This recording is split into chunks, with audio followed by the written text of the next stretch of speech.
é absolutamente inacreditável. Vem ler comigo aqui alguns trechos dessa matéria. Desde 2022, o Supremo está observando de perto os senadores que têm ameaçado, que têm usado isso como bandeira, e que dizem que vão usar isso como bandeira. Impeachment de ministro do Supremo durante a eleição. Sobe no palanque e faz esse discurso.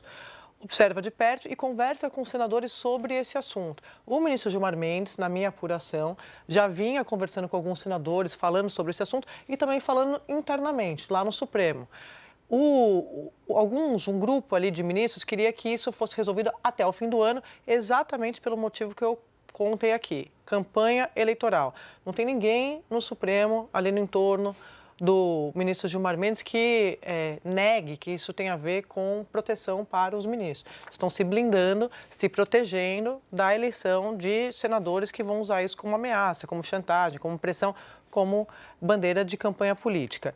E aí a grande pergunta é, ele tem apoio dentro do Supremo? A informação que eu tenho é que ele faz conta, não teria tomado uma decisão dessa se não tivesse pelo menos um mínimo ali, o apoio de, não sei se de maioria, porque eu nunca faço isso, nunca fiz, não vou fazer hoje, meu irmão quer antecipar placar no Supremo. Mas estou falando que nas conversas de bastidores eles têm respaldo. Está encontrando ali, pode ser que tenha um pedido de vista, que tenha um destaque, mas estou falando que o ministro Gilmar Mendes geralmente conversa esses assuntos. A informação que eu tenho é que conversou também nessa matemática. E reflete uma preocupação que não é só dele, é uma preocupação geral dentro do Supremo. Isso que o ministro Gilmar desarmou de forma preventiva o que eles estão chamando de um golpe parlamentar via Senado, planejado para 2027 pelo bolsonarismo antissistema, que visava colocar ministros do Supremo de joelhos. E aí, com essa decisão, vai ser esvaziado o principal balão das candidaturas bolsonaristas do Senado do ano que vem. Eu acho o contrário, né? Pois é. Mas é o que eu estou dizendo, quem está defendendo a decisão do ministro Gilmar está dizendo isso, que eles estão se preparando, porque vão recorrer para quem? Se o Supremo decidir, é uma decisão monocrática, mas vai ser submetida ao plenário. Se o Supremo disser que está valendo, os senadores vão recorrer para quem? Eu quero mostrar alguns dados para mostrar para vocês como está o Brasil e por que essa PEC da blindagem veio acontecer agora. No Paraná Pesquisas mostra que 61% da população brasileira tem medo de falar o que eles pensam nas redes sociais. Uma pesquisa recente do Atlas mostra que para 42,8% da população brasileira, o judiciário é a maior ameaça à nossa democracia. Outra pesquisa mostra que 47,3% da população reconhece que o quê? Nós vivemos em uma ditadura do judiciário. E essas pessoas colocaram a esperança num dispositivo constitucional para colocar o Brasil de volta nos trilhos. Essas pessoas que estão indignadas com essa ditadura do judiciário que agora já se tornou inegável, colocaram as suas esperanças nas eleições de 2026 para eleger uma maioria no Senado. E essa maioria no Senado pudesse fazer o impeachment do Alexandre de Moraes, já que hoje, no Senado, há 41 senadores que assinaram o pedido do impeachment do senhor Alexandre de Moraes, que só não foi para frente porque está sendo blindado pelo presidente do Senado, Davi Alcolumbre. Nós temos a maioria do Senado que concorda que o Alexandre de Moraes deve ser impeachmentado. Segura para mim, por favor, Domingos. Qual é a reação do Gilmar Mendes e dessa corte que foi criada para defender a nossa democracia? Esta mesma Suprema Corte que mandou prender centenas de pessoas num inquérito ilegal por uma suposta tentativa de golpe no 8 de janeiro, acaba de dar um golpe no Brasil hoje. Isso não é apenas uma DPF da blindagem, isso é um verdadeiro golpe de Estado. Estão numa canetada tentando impedir que a população consiga o que eles querem, que é o impeachment do Alexandre de Moraes. Aí eu pergunto para os senhores colegas, e as senhoras que estão aqui do meu lado, quantos países democráticos no mundo apenas uma pessoa tem a prerrogativa de admitir ou aceitar um pedido de impeachment de um ministro da Suprema Corte? Alguém sabe? Os senhores sabem, Farruri, o senhor sabe? Quantos países democráticos, Cristoneta, a senhora sabe? Nenhum! Escutem isso aqui! Nenhum país teve a audácia, o atrevimento de sequer sugerir algo tão idiota, uma aberração tão inigualável. Nem Cuba, nem Venezuela, que são ditaduras, mas tentam se passar de democracia, se atreveram a tomar uma decisão tão autoritária. Mas o nosso Gilmar Mendes, o nosso STF, o grande defensor da democracia, não é não? Acaba de enfiar o último prego no caixão daquilo que nós considerávamos democracia. E por quê? Por que recentemente O Toffoli determina busca e apreensão na vara de Curitiba. A vara que colocou na prisão centenas de corruptos que hoje estão soltos novamente. Por que o Toffoli colocou sigilo no caso do Banco Master? Será que essa decisão do Gilmar Mendes é de alguma forma para blindar o que será exposto nesse caso de um banco que financiou eventos e jantares para os ministros da Suprema Corte? Será que no momento de desespero, Gilmar Mendes vai lá e blinda, sabendo que chegariam até eles? Mas o pior de tudo, Bia Kicis, não é que o Gilmar Mendes decidiu que apenas uma pessoa vai ter o superpoder de decidir a prisão, o impeachment de um ministro do STF. É que ele decidiu que um ex-sócio dele, vai ter a decisão sobre o impeachment do STF. Se algo mais absurdo já aconteceu na história do judiciário brasileiro, eu não tenho conhecimento. Mas como disse Moraes, o judiciário brasileiro sofre ataques porque ele é o mais forte do mundo. Um judiciário não deve ser forte. Um judiciário deve ser equilibrado, ponderado, técnico e imparcial. Coisas que essa Suprema Corte já demonstrou por inúmeras vezes que eles não são. Volto a dizer, nem a Venezuela nem Cuba teve a audácia de tomar uma decisão tão terrível, tão autoritária quanto essa que o Gilmar acabou de tomar. Eu espero que o Alcolumbre e que o Senado exerça a sua ação, exerça a sua prerrogativa de impedir que isso seja levado adiante. Eu espero que nesse momento a imprensa, que já percebeu que ajudaram a criar um monstro, se junte a qualquer pessoa minimamente decente no Brasil e nos ajude a impedir que isso seja levado adiante. Porque eu digo mais uma vez, o que aconteceu hoje não é uma mera decisão de um ministro do STF, foi um verdadeiro golpe de Estado. Obrigado. O Gilmar Mendes, ao colocar o impeachment do ministro na mão do PGR, e só o PGR pode fazer, inclusive, o próprio impeachment, e o PGR é indicado pelo presidente da República, o Gilmar Mendes está dizendo o seguinte: eu sei que o presidente de 2026 não será quem você deseja. É isso. O Gilmar Mendes confessou isso. E não adianta tentar colocar senador, porque eu já coloquei o negócio na mão do PGR. O Gilmar Mendes está fazendo um favor para a direita brasileira. Ele está dando um favor à direita brasileira. Ele está dando o laudo médico do Brasil. Você está querendo colocar esparadrapo, você está querendo colocar band-aid, e eu vou te dizer uma coisa: vocês estão na UTI. Vocês estão querendo colocar metiolate. Vocês estão na UTI. Eu estou há 5 anos no exílio avisando isso. Basta você fazer uma pesquisa no Twitter. Coloca assim: Alan dos Santos, voto nulo. Quando eu falei que as eleições seriam fraudadas, 2022. Nós estamos em 2025. Eu estou há 5 anos no exílio. Em 2022 eu falei que haveria fraude nas eleições de 2022. A galerinha ficou brabinha comigo na internet, me xingou de tudo quanto é nome e disse que eu estava fazendo campanha para voto nulo. E eu não tô falando de MBL não, tá? Tô falando de MBL não. Fizeram campanha. Agora, óbvio, a maioria das coisas que eu falo, elas só podem ser validadas pelo menos com 1 ou 2 anos depois. Fazer o quê? O que eu estou falando, vai ter gente que só vai entender em novembro de 2026. E vai ter gente que só vai entender em janeiro de 2027. Agora, pra que esperar de agora até novembro de 2026 ou janeiro de 2027 para dizer ao mundo que nós temos sequestrados? Nós temos pessoas no cárcere que foram sequestradas e estão sendo torturados por um tirano ligado a narcotráfico. Pra que esperar? Da mesma forma que o povo brasileiro teve uma notícia ruim quando o presidente Trump anunciou a taxação, eu acho que está perto da gente ouvir uma notícia boa, além dessa notícia de tirar alguns produtos nossos da taxação que ele fez. Eu conversei seriamente com o presidente Trump sobre a necessidade dele compreender a necessidade do fortalecimento das duas maiores democracias do Ocidente, Brasil e Estados Unidos. Portanto, não tem sentido essa taxação. Disse para ele que era importante rever isso. Disse para ele que era importante que a gente discutisse a questão do crime organizado, porque é preciso combater o crime organizado.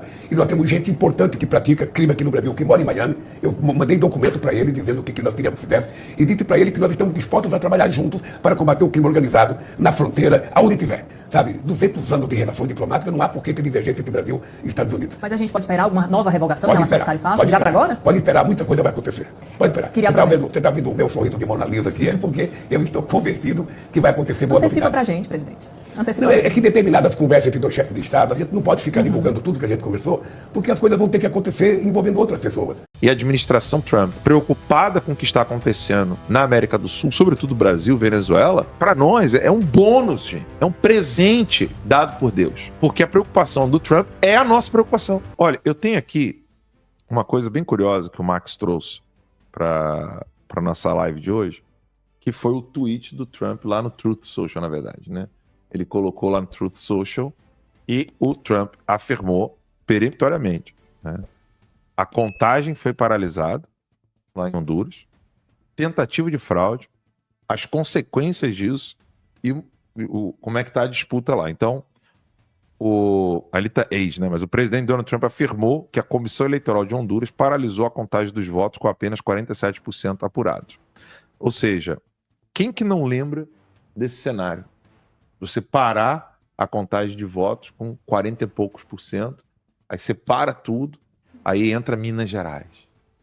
Quem que lembra disso? Entrou o Nordeste ainda. Não entrou o Nordeste ainda. É o meme, né? Que a galera faz. Então, isso já aconteceu. O Trump está ciente disso. Aconteceu em Honduras. E, óbvio, vai ter consequências disso. Mas só para lembrar que são dois candidatos que não tem nada a ver com socialismo e comunismo. Claro, você tem um que é o apoiado pelo Trump, que é mais à direita, e tem o outro que é centro-direita. Então, não tem esquerdista, pelo menos, concorrendo, né? Mas a gente torce pelo apoiado pelo Trump, esqueci o nome dele. Não, mas aí o meu ponto é, ali, como o Ben Lacombe disse, não é nem direita e esquerda, não. Você tem um pessoal da UTI lá, né, tentando sobreviver, e os esquerdistas. O que o Trump quer é uma parceria de combate ao narcotráfico. Porque a imprensa está vendendo esses pronunciamentos do Trump, que são inéditos, tá? Nem o Reagan se pronunciou acerca de eleições em outros países dessa maneira. O Trump já está decidido. Eu não posso continuar sem barrar a influência do narcotráfico na América Latina. Por quê? Uma questão óbvia, tem um delegado aqui com a gente, ele pode até explicar com muito mais propriedade do que eu. O narcotráfico e o terrorismo, eles desestabilizam a região de tal maneira que o controle político, o controle do braço policial do Estado contra os indivíduos, faz aquele país ficar completamente vulnerável e pobre e vira uma virgem na mão do Partido Comunista Chinês. Então um país de 100 anos, ele vira uma menininha de 25 aninhos na mão do Partido Comunista Chinês. Porque está tudo pronto. Não tem empresa para poder suprir as necessidades de infraestrutura local, não tem parceria daquele país com países de primeiro mundo, não tem político, ou seja, partido político suficiente para combater o que está sendo feito internamente, o povo está mergulhado na miséria, não está com tempo de debater esses assuntos, não digo que se é certo ou errado, estou dizendo que essa é a realidade, estou descrevendo fatos, e aí, prato cheio para o narcotráfico continuar imperando, o Partido Comunista Chinês chegar com infraestrutura e entregando crédito para esses países, para que esses países fiquem endividados e de mãos atadas com o Partido Comunista Chinês, e aí acabou o mercado na América Latina. Essa é a preocupação do Trump. Então, não entender que a preocupação do Trump com o narcotráfico é uma preocupação de mercado na América Latina, liberdade e, sobretudo, avanço militar do bloco sino-soviético. O avanço militar do bloco sino-soviético na América Latina, América Central e Caribe, chegando no quintal dos Estados Unidos, é algo que tem que preocupar um presidente americano. Mas o presidente americano ele foi eleito para os americanos. E quem te disse que isso não toca no problema dos americanos? Eu estou na Flórida. Uma incursão ou um problema bélico entre Estados Unidos e o eixo do mal latino-americano, que é o Foro de São Paulo, ele vai chegar diretamente na Flórida. Na Flórida, no Texas, no Alabama. Chega em todos os estados do sul dos Estados Unidos. Isso é grave demais. Então, o Trump não se preocupar com isso seria um presidente negligente com o povo americano. Por exemplo, tem observadores internacionais, os Estados Unidos já estão conseguindo fazer uma limpa na OEA, né? Então a Rosa Maria Payá é a que está agora à frente da Comissão Interamericana de Direitos Humanos, e o Rubio, gente, óbvio, a audiência já sabe, mas para quem chegou aqui pela primeira vez, Marco Rubio, secretário de Estado dos Estados Unidos, é como se fosse o Itamaraty dos Estados Unidos, só que até com um pouco mais de poder. Ele é filho de cubanos.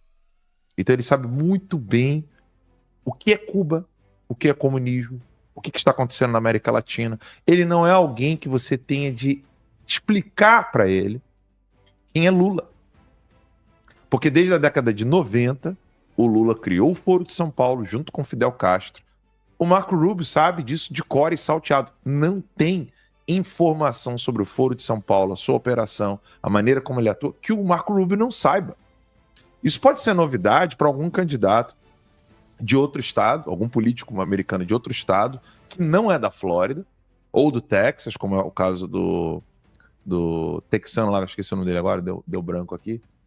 O Ted Cruz. Não, por exemplo, você tem o Ted Cruz, que também é filho de cubanos, mas se você não é do Texas, se você não é da Flórida ou da Califórnia e não descende de cubanos, um político realmente ele vai ter que sentar, vai ter que estudar, vai ter que aprender um pouco mais sobre como funcionam os socialistas da América Latina. Agora, esse nome que eu estou falando, Marco Rubio, não é o caso. Eu ouso dizer que ele sabe mais sobre o Lula do que seu vizinho. Ele sabe mais sobre o Lula do que o pessoal do Centrão no Brasil. Porque tem gente que gosta de fechar os olhos, né? Não gosta de ver com clareza, ou tem medo de falar. Não é o caso do Marco Rubio. E o que o Marco Rubio está, junto com o Trump, fazendo nesse exato momento? América Central, Caribe e América do Sul não pode mais ficar como terceiro plano, quarto plano. Qual era a reclamação do americano? Tá? O americano comum, o average Joe, como eles falam aqui, que é o afegão médio.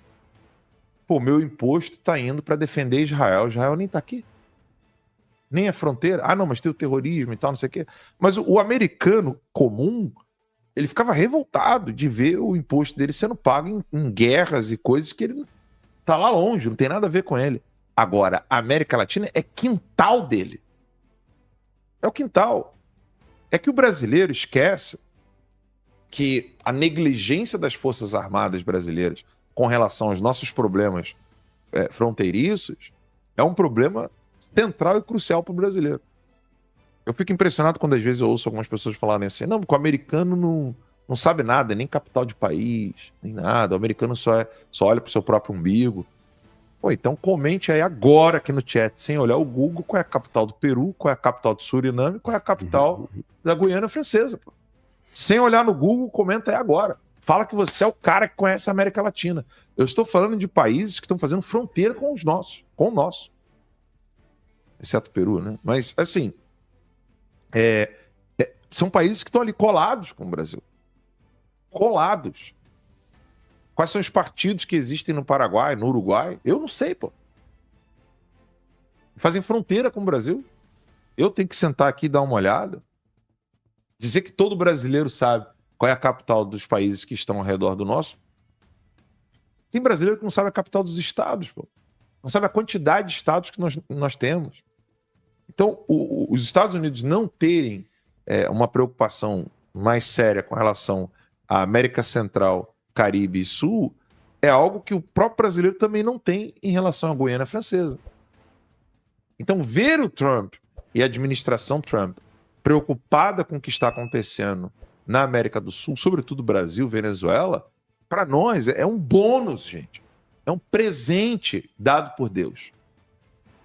Porque a preocupação do Trump é a nossa preocupação. Alguém que está querendo prender o opositor? Alguém que está querendo matar o opositor? Não. Essa é a preocupação do Trump? Não. Qual é a preocupação do Trump? A mesma que a nossa. A nossa Constituição já não é mais obedecida, o nosso processo eleitoral é absolutamente questionável. E aí, o que o Trump está começando a fazer? Processo eleitoral questionável, não irei reconhecer.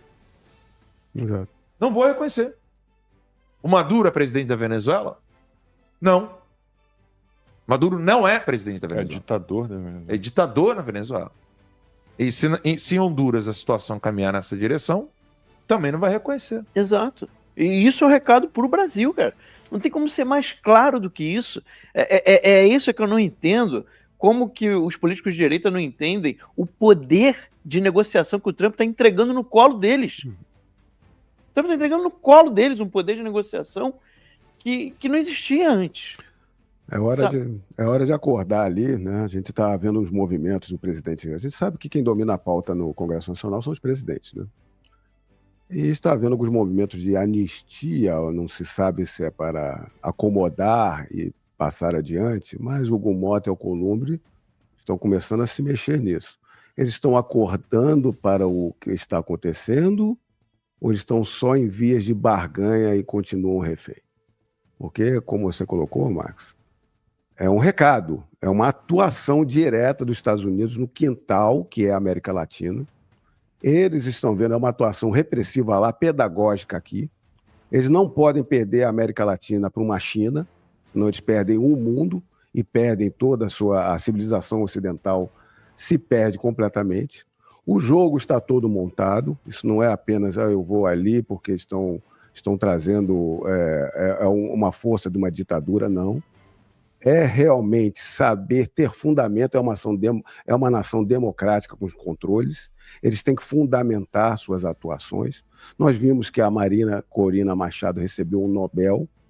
O Nobel não é algo assim, numa instituição de direita, não vamos dizer assim. Ou seja, está tendo um alerta mundial de que o ditador Maduro só comete atrocidades e leva entorpecentes para o mundo inteiro. Nós temos um Papa agora norte-americano das Américas. Isso tudo é para uma influência em toda a América Latina. Então, se eles estão entrando em Honduras, estão entrando na Venezuela, depois dessas atrocidades que fizeram agora com o Bolsonaro, muito provavelmente, e aqui a gente não tem a informação, mas muito provavelmente o americano irá tomar medidas aqui. O que está sendo alertado é que nós não podemos esperar e depender somente de uma interferência, assim, mesmo que positiva, de uma nação estrangeira. Nós precisamos que nossas forças, o Congresso Nacional e a população esteja alerta para auxiliar nesses controles e nessas cobranças, porque essas atrocidades não vão ser bem recepcionadas pelo norte-americano. E uma coisa é certa, se não houver uma oposição legítima de Bolsonaro ou um indicado de Bolsonaro com Bolsonaro livre, as eleições no Brasil não vão existir em 2026. Elas não vão ser recebidas nem legitimadas pelos norte-americanos. Então, se o Brasil hoje é um pária internacional, informalmente, ele será um pária internacional formalmente, com mais embargos, que é a sanção morais. Estavam tentando criticar o Eduardo Bolsonaro, que conseguiu tanto. É um herói aqui do que tanto que ele conseguiu de credibilidade, legitimidade e atuação norte-americana no que acontece de arbitrariedades no Brasil. Vai acontecer mais, porque ninguém vai respeitar um Brasil, uma grande ditadura do judiciário, que persegue, não tem eleições livres, persegue o cidadão, não cumpre a Constituição e se vende para o Estado autoritário da China. E Ramage, não seria absurdo dizer, por exemplo, que não é só os Estados Unidos, ou seja, os Estados Unidos e todos os países sérios da Europa não reconheceriam. Não é um absurdo afirmar isso, né? Como é que você vê isso? Eu vejo que o Parlamento Europeu, com toda a problemática que eles se instalaram, a presença woke, aquele liberalismo está destruindo realmente as bases deles, estão acordando também, estão começando a verificar o que é certo e errado, o que é ditadura, o que é autoritarismo, o que destrói o próprio liberalismo, o que trouxe a filosofia grega, o direito romano e a civilização ocidental. Então, se for nesse caminho de demonstrar que aqui não há eleições livres, todo o parlamento americano vai também deixar de reconhecer o Brasil como aconteceu com Maduro. Semana passada foi aquele mar de lamentações do consórcio, de que a gente não pode continuar no caminho que nós estamos seguindo, né? Que o Supremo tem que voltar, tem que ter um pouco de autocontenção. E agora foi a vez do Joel Pinheiro. Acompanhando sua colega de Folha de São Paulo, Lígia Maria, ele veio falar que ele vai perguntar, né? Quem que vai conter o Supremo? E o que essa matéria tem de diferente? Tem algo, eu te garanto. Eu te garanto. Ela começa bem padrãozão. Aí o Joel coloca, né? Quem pode conter o Supremo por fora é o Congresso, seja pela votação de novos ministros ou outras vias. Esse subtítulo, eu acho que já dá uma dica do que tem de novo nisso daqui, né? Quem pode conter? E o Joel se predispõe a trazer respostas, não apenas tecer as críticas. Na ausência da autocontenção, legislativo não deve se furtar de agir. E o que é que Joel Pinheiro quer falar com isso? Vamos dar uma olhada. Aí você vê, né? Uma série de bons artigos, Malu Gaspar, Pablo Hortelado no Globo, Schuller no Estadão, Lígia Maria aqui na Folha, tem debatido os possíveis abusos do Supremo no contexto da trama golpista. Agora que Bolsonaro foi condenado, era do Supremo conter os abusos que foram necessários para condená-lo e voltar à normalidade. Claro que a própria justiça não pode jamais aceitar esses termos, pois seria admissão de uma justiça parcial e, portanto, portanto injusta. Mas é assim que o debate público tem tratado a questão. Não vi ainda argumento decisivo para a premissa central, a de que os abusos do Supremo foram necessários, decisivos para as condenações, né? Ninguém veio conseguir provar que realmente foi necessário abusar do poder. Ninguém conseguiu provar com nada. Aí ele até diz, né? Lembrando que todos têm suas justificativas jurídicas, que muitos não param de pé. Em alguns casos, é obviamente falho essa história aí que tinha que passar por cima da Constituição para salvar a democracia. Tanto a decisão de levar o caso para a primeira turma, em vez do plenário, e a decisão de Moraes de não se declarar impedido para julgar o caso. São decisões frequentemente apontadas como abusivas. Independentemente de se a crítica é correta ou não, elas foram irrelevantes para o resultado final. Os golpistas terminaram condenados de qualquer jeito. Mas, e se os inquéritos de ofício mantidos durante a longa omissão da PGR? Aqui tem uma mentira. Eu já falo, né? Sem eles haveria denúncia e o caso? Talvez nunca saibamos. Esse papo de omissão da PGR é balela. É balela. Conversa mole. Você pega o governo Bolsonaro, tudo que aconteceu, não teve nada, não teve ato antidemocrático, toda aquela ladainha que eles inventaram para justificar esses inquéritos, é tudo papo furado. Até porque o inquérito das fake news, ele não foi aberto para conter nada. Ele foi aberto lá atrás, 2019. O primeiro alvo é a revista Cruzoé. Então nada tem a ver com a omissão da PGR. Pelo contrário, a PGR pediu, né, o arquivamento desses inquéritos. A própria Raquel Dodge. Não é nem para falar que foi o Aras. Mais relevante do que julgar o passado é consertar o que está errado para o futuro. Eu acho que também é importante julgar o passado. Eu me importo muito, sabe? A história é importante. A história é importante. Se não fosse importante, a própria esquerda não tinha feito uma comissão da verdade. E aqui há pelo menos 3 frentes em que o Supremo precisa se corrigir, se conter ou ser corrigido e ser contido. Eu nem grifei, mas pega a canetinha aqui, né? Ser corrigido e ser contido. É aquela coisa, né? O JP já tá começando a falar, ó, se não for por bem, vai ter que ser por mal. Antes de eu adentrar mais nessa história, aí ele diz, né? O primeiro são as penas duríssimas dadas às vítimas do 8 de janeiro. Que muitos são maiores de que assassinos e estupradores. Maiores, aliás, de que a diversos condenados dos núcleos da trama golpista, supostamente os planejadores e responsáveis de que os invasores foram mera massa de manobra. O Joel Preu foi uma das pessoas que perguntou e questionou, junto com outros jornalistas, o Pablo Hortelado é um deles, qual são as provas que conectam, né, o núcleo da trama golpista de janeiro. Alguém consegue provar que tem relação onde Bolsonaro está envolvido, Heleno, Braga Neto, como isso se conecta ao 8 de janeiro? O segundo são os inquéritos de ofício, que seguem abertos, muito depois que todos os fatos que eles supostamente queriam investigar já se encerraram. Já deveriam ter sido encerrados, que o sejam agora. O terceiro é a suspensão de contas de redes sociais como medida cautelar por conta de alguma opinião indevida, decisões monocráticas, liminares, tomadas de forma sigilosa e por prazo indeterminado, seja pelo Supremo ou pelo TSE. Ninguém nem sabe exatamente quantas pessoas estão sem acesso às suas redes. É verdade que a censura parece ter parado, embora seja impossível sabê-la ao certo devido ao sigilo, mas a possibilidade de que possam voltar no futuro é grave. Ano que vem teremos eleições novamente. A censura correrá solta? E aí que vem, para fechar com chave de ouro, que é o que está no subtítulo do artigo, né, do subtítulo. Não é de hoje que se espera autocontenção. A promessa vem desde o início do mandato do Barroso. Se ela não vier, quem pode conter o Supremo por fora é o Congresso. Seja pela votação de novos ministros, com mentalidade diferente, pelo impeachment dos atuais, ou por PECs que mudem as atribuições da Corte. Na ausência da autocontenção, ele não deve se furtar de agir. Eu já critiquei isso muitas vezes, em especial naqueles editoriais do Estadão, né, que banca de escandalizado. a imprensa fala, ai, tem esse problema, ai, tem isso, ai, tem aquilo outro. Aí eu falo assim, vai autocontenção. E se não tiver autocontenção, vai fazer o quê? Qual o caminho? Qual a solução?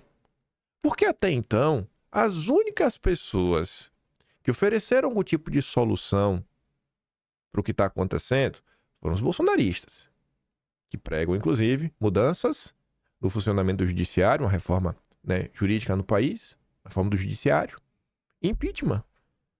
Como última alternativa, eu não consigo me lembrar um único texto de alguém do consórcio colocando no papel que, cara, se não tiver autocontenção, talvez um dos caminhos realmente seja o impeachment.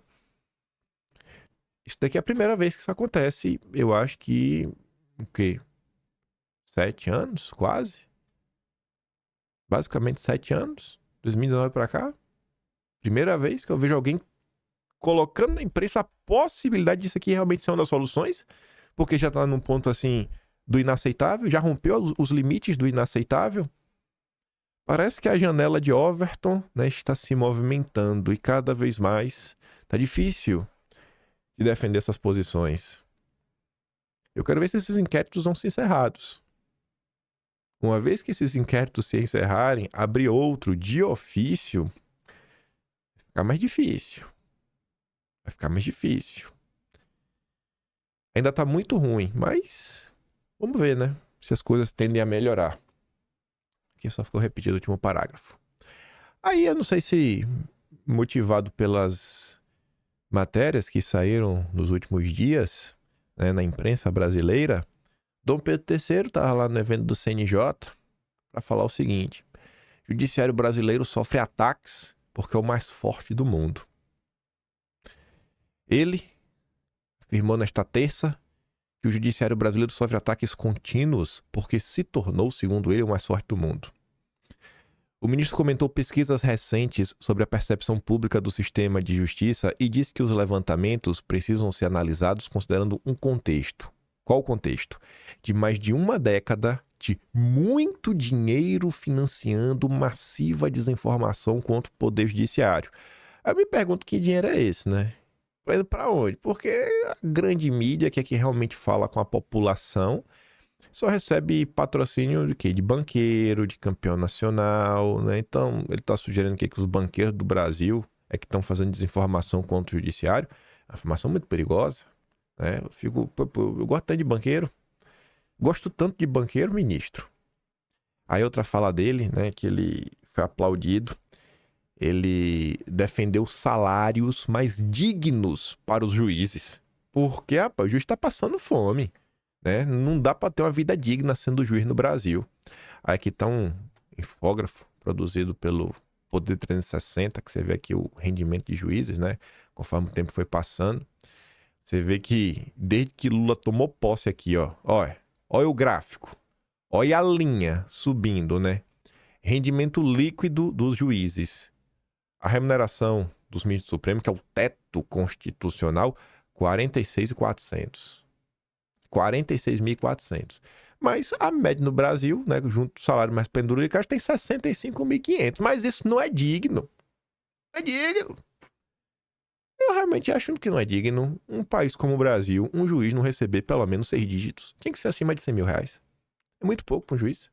A importância que eles possuem para salvar a democracia brasileira. Eles estão sempre salvando a democracia brasileira, como você vê aqui, ó. Essa foi sensacional. O nosso grande ministro Dias Toffoli decretou sigilo e transformou em caixa preta a ação de Vorcaro. Nosso menino Vorcaro do Banco Master. Aí tá ali. Toffoli decidiu colocar em sigilo a ação movida pela defesa de Vorcaro contra a operação autorizada pela Justiça Federal de Brasília, que o levou à cadeia. Toffoli já participou de evento jurídico em Londres, que contou com o patrocínio do Banco Master, ocorrido em Londres no ano passado, e até hoje, nosso companheiro Toffoli não esclareceu quem bancou suas despesas na ocasião. Você é mulher dele, é? Você é mulher dele? Porque nem a mulher dele precisa saber quem que tá bancando ele. Eu não quero saber, assim, eu não consigo entender qual é a necessidade de saber quem que tá bancando o companheiro Toffoli. Você é a mulher dele? Na última quinta, os advogados de Vorcaro acionaram o Supremo com a reclamação, que serve, entre outras coisas, para garantir que decisões da corte sejam respeitadas por instâncias inferiores. A reclamação de Vorcaro alega que a Justiça Federal de Brasília não é o foro competente para cuidar das investigações que o levaram à cadeia e quer que o caso suba para o Supremo. Foi para o Supremo por conta de um contrato imobiliário apreendido pelos investigadores que menciona o deputado federal João Bacelar, do PL da Bahia, que inclusive em 2022 foi ajudado pela turma do Valdemar, do PL Raiz, na reta final. Inclusive, não só foi ajudado, como trabalharam para atrapalhar a candidatura do André Porciúncula. O Didi sabe disso, que o Didi estava no processo da eleição de 22. Pergunta pro Didi, pede pro Didi contar essa história, porque ele viveu isso mesmo. Ele realmente viveu, ele participou da campanha, rodou o estado. Conte, Didi, conte pra galera aí o que aconteceu na reta final. O processo foi autuado inicialmente em segredo de justiça, mas após o blog revelar na última sexta a ofensiva jurídica de Vorcaro, Toffoli aumentou o nível de restrição na divulgação de informações e colocou o processo como sigiloso no mesmo dia. No mesmo dia. Sigiloso. Só que, eu não sabia disso, que eu era leigo, sigilos tem níveis, né? Sigiloso, sigilosinho, sigiloso, muito sigiloso e super secreto, só para o 007. Aí tá ali, né? Uma escala de 5 níveis que começa com processo público, né? Sem sigilo nenhum, e termina em 4, que é o sigilo máximo. Toffoli tirou a ação do segredo de justiça, que é o nível 1, e colocou como sigilo padrão, que é nível 3, o segundo mais alto de todos. Na prática, com o aumento do sigilo imposto por Toffoli, nem mesmo informações mínimas, como as iniciais do autor da ação ou a relação completa dos advogados que até então apareciam no sistema, ficaram mais visíveis. E não só isso, agora não será mais possível obter informações sobre o andamento processual no site do Supremo, como a entrada de novas petições e até mesmo a existência de decisões judiciais. Você não vai saber se teve alguma decisão, você não sabe. Para salvar a democracia. Ah, mas e agora? Não importa. Você é parte do caso? Você está envolvido? Então para que você quer saber? Viva na ignorância. E agradeça. Com o aumento do grau de sigilo, só os advogados, o Ministério Público, quando foi intimado, e o universo restrito de servidores do gabinete do Toffoli e do Supremo poderão acompanhar o passo a passo do processo. O processo de Vorcaro virou, portanto, uma espécie de caixa preta, o que provocou o estranhamento supremo. Esse é o Brasil. Esse é o Brasil. Um caso envolvendo um banqueiro, a nata da Faria Lima. Aí veio o Alexandre Schwartzman. Não conheço palavrões suficientes para expressar minha opinião a respeito. Aí a Ilona Bexhazy muito bem relembra, né? Que fofinho ver os isentões, que tinham medo dos palavrões de indignação do Bolsonaro, querendo expressar seus sentimentos mais profundos de raiva contra a corrupção e opressão, e agora sentem medo do monstro democrático que eles mesmos criaram. Sobre subir pro Supremo, né? O Mário Sabino escreveu um texto longo, mas ele fez a pergunta importante, né? É o seguinte: o Supremo fará justiça ao banqueiro. Só o Supremo tem a necessária serenidade para julgar Daniel Vorcaro. As demais instâncias do judiciário têm preconceito contra riscos como ele, né? E o Mário Sabino diz, né? Por que será que o banqueiro Daniel Vorcaro quer tanto que o seu caso suba diretamente para o Supremo? O lógico não seria ele preferir ter mais 2 instâncias para poder se defender, né, em caso de condenação, vai com calma, né? Talvez até 3 instâncias, se houvesse apelação final ao próprio Supremo. Sabe, só o Supremo não se deixará contaminar pelo preconceito contra ricos, que graça nas instâncias inferiores do judiciário brasileiro, preconceito que pode ter contaminado também o STJ. Deixa eu só mostrar aqui que eu tô achando que ficou fora de ordem no vídeo. Deixa eu ver. Não, ficou fora de ordem não. Tá bom do jeito que tá. Aí você pergunta, mas se foi pro Supremo, bicho, foi pro Supremo. Aí você vê, né? Urgente. Escritório que defende Daniel Vorcaro tem desde 2021 Roberta Rangel, esposa do nosso bonitíssimo Dias Toffoli, como sócia. Ora, né? Que coincidência, né? Que é logo na mão do Toffoli, que coincidência, meu Deus do céu. O Vorcaro é muito sortudo. O Vorcaro é sortudo demais. Aí vem o Felipe Moura Brasil, que trabalhou pra gente estar vivendo o caos atual, fingir que também tá escandalizado com o que tá acontecendo. Aí ele coloca, né, 2021. Roberta Maria Rangel é nova sócia do escritório Vard Advogados. Vard Advogados contrata nova sócia para a área contenciosa. Mulher de Toffoli formaliza sociedade em banca que atua em disputas bilionárias. Aí ele coloca em 2025, né? Advogados veteranos, em caso de grande repercussão, visitam Vorcaro na PF. Quem? O Alfredo Vard. Master. O detalhe que chama a atenção no habeas corpus, né? O Vard, advogados, né? Entra com esse habeas corpus. Defesa de Vorcaro vai ao STJ, onde estatísticas jogam contra o réu. Aí tá lá, né? Um dos advogados, o Alfredo Vard. Defesa de Vorcaro tenta levar caso Master ao Supremo por documento que seu deputado, enfim. Toffoli decreto de sigilo. Aí você tem que lembrar que o Valfrido Vard, além de ser amigo do Boulos, foi o primeiro patrão de Sérgio Moro quando ele deixou o governo. Eu acho que essa informação é muito importante. Não sei porque o Felipe Moura Brasil, né, defensor do Sérgio Moro, mente adoidado para apoiar o Moro, fica caladinho sobre isso. Que coisa, hein? Mas que coisa, hein? Sérgio Moro. Eu tô falando isso não à toa, não. Hoje a gente vai falar do Moro. Aí, o Mafinha postou esse print aqui ontem do Christian Lynch, que inventou o termo judicialismo de coalizão, porque ele fala que o presidencialismo de coalizão já acabou e agora o Lula, para salvar o Brasil, realmente tem que se juntar com o Supremo para passar acima do Congresso. Aí o Mafinha comenta que o Christian Lynch e o Pedro Doria talvez sejam as pessoas mais desonestas intelectualmente e sem caráter que existem no jornalismo brasileiro. E olha que temos o Guilherme Amado. Ele fala isso com base no quê? Veja como é o consórcio no Brasil. O que Alcolumbre, Lira, Mota, Tarcísio, o que a direita quer são mais Toffoli no Supremo, para poderem pintar e bordar, fazer negociatas à vontade com os corruptos da Faria Lima e fora dela, sem correrem o risco de responder perante a justiça. Por isso querem Supremo, PGR, PF e Receita nas mãos do Centrão. Esse é o grande projeto nacional do Centrão, uma república oligárquica voltada para o interesse pessoal da classe política impune e corrompida até a medula. Ô, gente, quem foi que indicou Toffoli foi o PT, né? Ele era advogado do PT também, né? Aí o Christian Lynch quer falar que a direita quer Toffoli no Supremo? Muita desonestidade, né, bicho? Minha Nossa Senhora. Já cansa. Aí o Ramagem fez um breve comentário sobre o ocorrido em 2020, né? E também fala algumas coisas do governo Bolsonaro. O gabinete da direita posta falando o seguinte, né?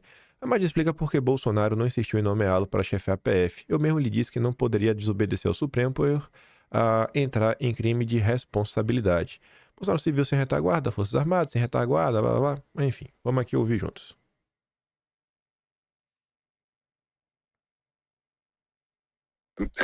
O que aconteceu ali? Ali todos sabemos hoje que ali foi uma grande interferência do judiciário a uma nomeação lícita que é do presidente da República por lei. Eu atendia todos os requisitos de ser delegado classe especial da carreira, com nada que desabonasse, e mais um currículo que eu passei por vários estados da federação, fiz várias operações, um grande currículo ali. Ali foi o início que se sabe da porteira que se abriu para o STF gradativamente e estrategicamente se opor ao executivo do Bolsonaro e ao Congresso Nacional, mas a gente sabe que antes, porque foi em meados, ali foi em abril de 2020.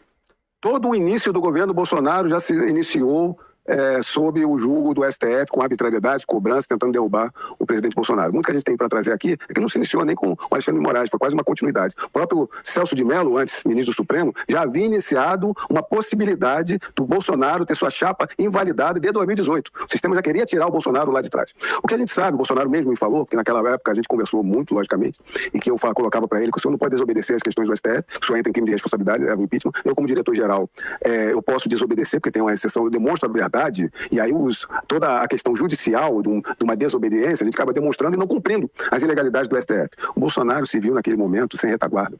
Sem retaguarda já das Forças Armadas e sem retaguarda das suas instituições que estavam à sua volta. Dali ele tentou resgatar e até alterou diversas pessoas ali, tem muito para falar, demonstrar sobre essa questão, mas ali ele viu que ele não tinha apoio para bater de frente ao sistema. Ficou tentando o seu governo inteiro. Então, ameaça internacional também. Né? Exatamente. Havia um apoio dos Estados Unidos. Né? O Trump havia perdido a eleição muito pelos acontecimentos exteriores, até da questão da pandemia que se colocou na China, a mídia norte-americana, ele perdeu o apoio, e ao contrário, veio um apoio do governo Biden a essa estrutura do sistema que se colocou no Brasil, no próprio STF, a gente sabe disso. 2025, e infelizmente, a gente vive um cenário que grande parte da chamada militância da direita, que são as pessoas, porque hoje a militância, infelizmente, já é a galera que acompanha a política, né? Militância devia ser realmente um grupo que não só acompanha, mas tem, sei lá, ligações muito mais próximas com os movimentos políticos, como é na esquerda, sabe? Os próprios grupos ligados a partidos políticos, sindicatos. Mas enfim.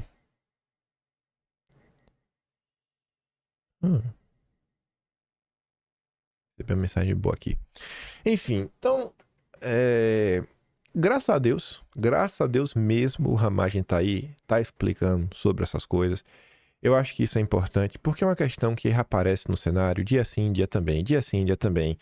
E ela não vai desaparecer porque o judiciário vai seguir sendo um problema e muita gente, às vezes, chateado, vai procurar alguém para colocar a culpa e vai falar, mas se Bolsonaro tivesse feito isso, como se tudo fosse a coisa mais simples do mundo. A Sarita, que acompanha a política de perto há muito tempo mesmo, ela inclusive traz um complemento que eu acho que é ainda mais importante do que o Ramagem falou. Com todo respeito ao Ramagem. A Sarita fala assim, ó, ele não podia insistir na nomeação, até porque naquele momento Moro tinha inventado a história de interferência na PF para blindar os filhos.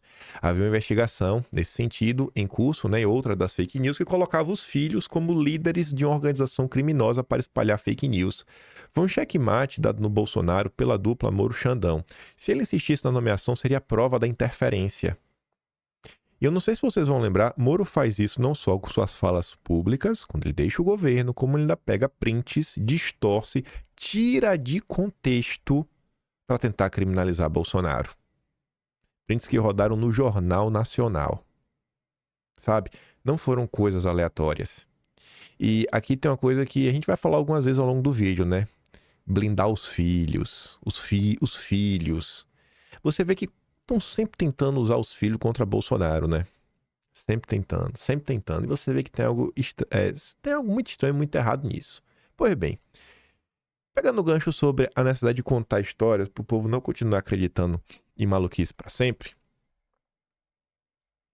Mais uma vez a Sarita, inclusive, isso aqui foi dias atrás, tava doido para comentar.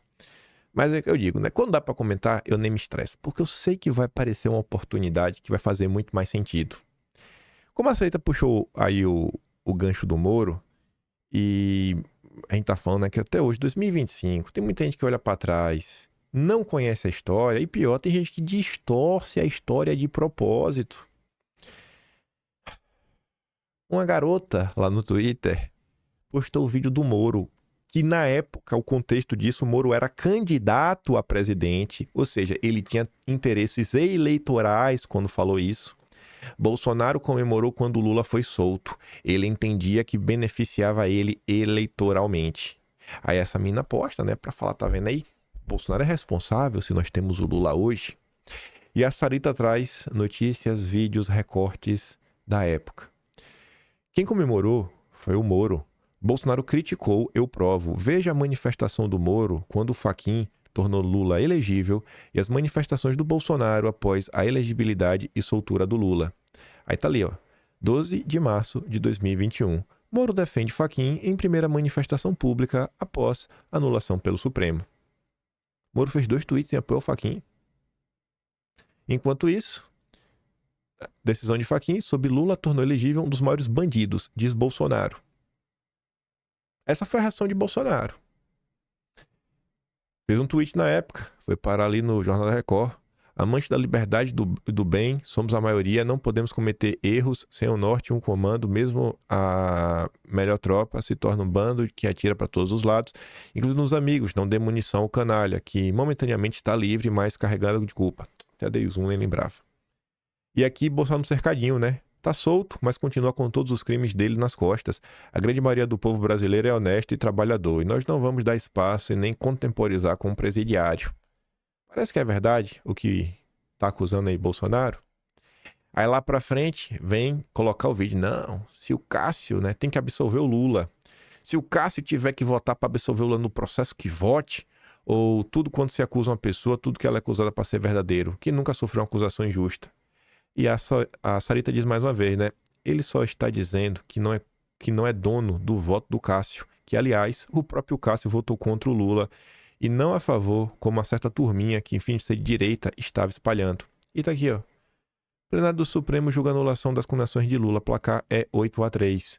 Após uma pausa na sessão, Cássio iniciou o voto e abriu divergência quanto ao relator por entender que o crime do qual Lula foi condenado aconteceu em detrimento da Petrobras, justificando assim o juízo da 13ª Vara de Curitiba por conexão.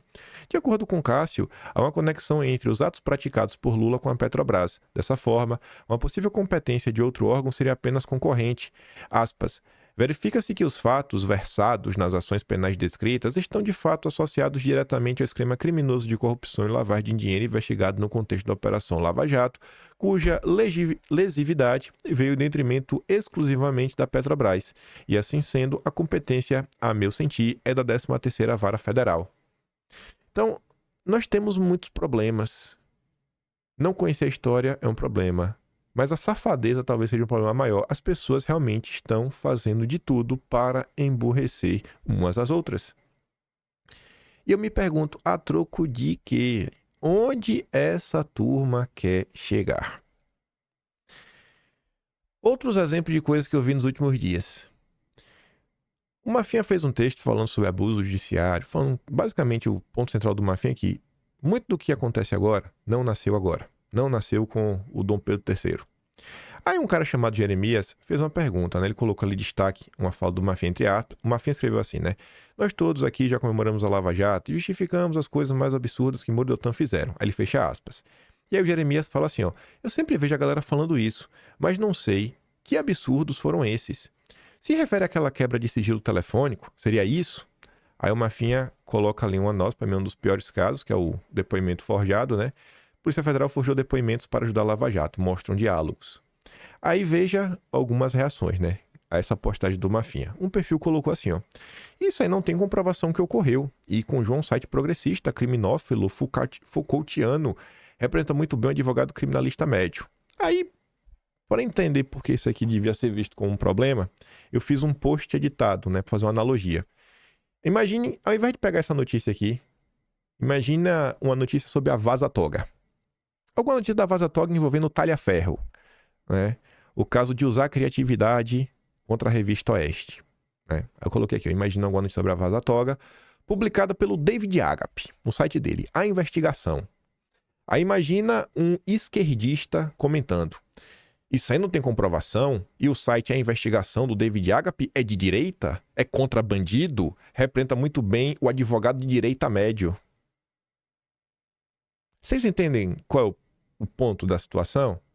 A informação não vale porque o site é de esquerda, porque o site é progressista. Não porque, né, não tem comprovação. Como assim não tem comprovação? A comprovação tinha que vir como? A turma negou que as mensagens eram coisa, mas ninguém processou nenhum dos jornalistas da época. Não teve nenhum tipo de processo. Aí aqui tem outro, né? Isso aconteceu mesmo? Veja bem, sabemos quem são Lula e seus defensores, Recife, 31 de julho, culpa da Marisa, pedido do tripé, blá blá. Essa informação aí circulou pela imprensa após o vazamento de mensagens hackeadas, portanto ilegais. Pois bem, as mensagens do Talhaferro circularam após uma quebra de sigilo, né? Não foi de forma legal que meio que apareceu, foi quebra de sigilo, estão sendo processados por isso. Ninguém nega que elas são verdadeiras. Que não foram submetidas à perícia e, portanto, não servem como prova.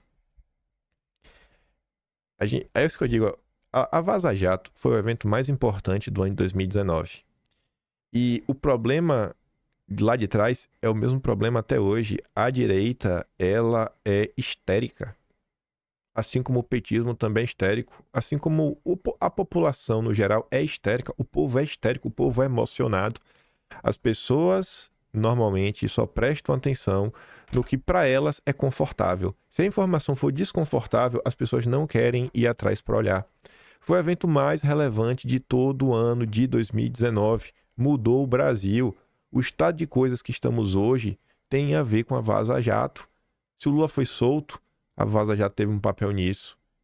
Se esses absurdos estão acontecendo, né, o judiciário foi empoderado, a Vaza Jato também tem um papel nisso. As pessoas não pararam para ler e...